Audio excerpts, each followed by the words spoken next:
Хот ухаалаг системийг нэвтрүүлээд хоцсон эсэх нь одоо хүртэл тодорхой бусаа. Урд хаалгаараа иргэд зорчиж ухаалаг системд карта уншуулна. Олон улсын жишгт нийцүүлсэн үйлчлэгийг үзүүлэхийн тулд тусгай зорилтын суудал нийтийн тээвэрт нэвтрүүлэх төсөл яригдж ихээсэ. Уг нь бол иргэн та анзаарах юм бол нийтийн тээврийн үйлчлэгэнд шар гадаргуутай 2 суудал байдаг. Энэ бол ахмад нутнууд болон хөгжлийн бэрхшээлтэй жирэмсэн хүмүүс зориулсан тусгай суудал юм а. Хаанаач хүрэлтгүй энэ суудын тоог нэмэгдүүлэхээр нийслэлийн нийтийн тээврийн газар ажиллаж байгаа гэх.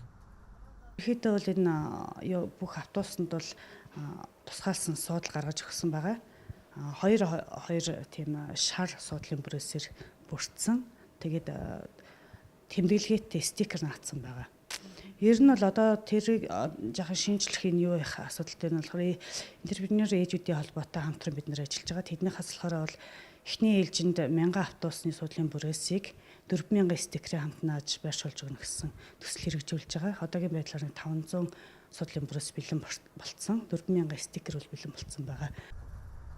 Төсвөөсөө төгрөг зарцуулаад ухаалаг суудлыг нэмээд байгаа зүйлгүй. Эмэгтэйчүүд эхчүүдийн холбооны санаачлагаар өмнө нь байсан шар бүрээстэй суудалтай ижилсүүлэн ягаан 2 суудлыг нэмэгдүүлэн үйлчлэгээ нэвтрүүлэх болно. Өнөөдөр ухаалаг системд тусгай суудлыг бий болгодог ч ухамсар муутай зарим нь өнөөх суудлын дээр нь тухалчгаад үйлчлүүлэх ёстой хүмүүсийг нь хадамж хийхгүй цонх руу гүлэрдэг нь хэвийн үзэгдэл болтлоо бидэнд нэгшжээ.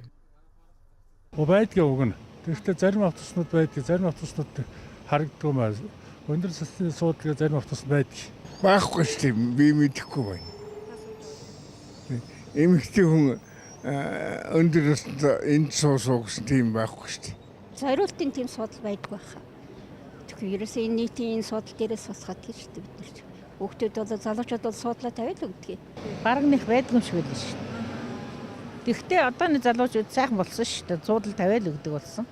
Одоо суудал бүхэл суудал одоо орох хүүхдэд тавиал өгдөн штэ.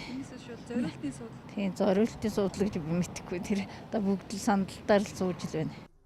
Уг нь бол тусгай суудлыг үйлчлэгэнд нэвтрүүлсэн олон улсын жишгийг харах юм бол өнөөх суудалд ухлах ёстой эзэн ирээгүй ч гэсэн суухгүй байх нь ухамсар ёс зүйтэйгээ баттгах илэрхийлэл болдог юм билээ. Харин манай улсад байгаа энэ суудал нь бараг л байхгүйтэй адилхан болоод зогсохгүй хөгжлийн бэрхшээлтэй хүмүүс болон жирэмсэн хүмүүс суудал тавьж өгнө гэсэн наалтууд л бидний ухамсарт нөлөөлөх гэсэн мэт нийтийн тээврийн доторх ханан дээр яриах болоод уджээ.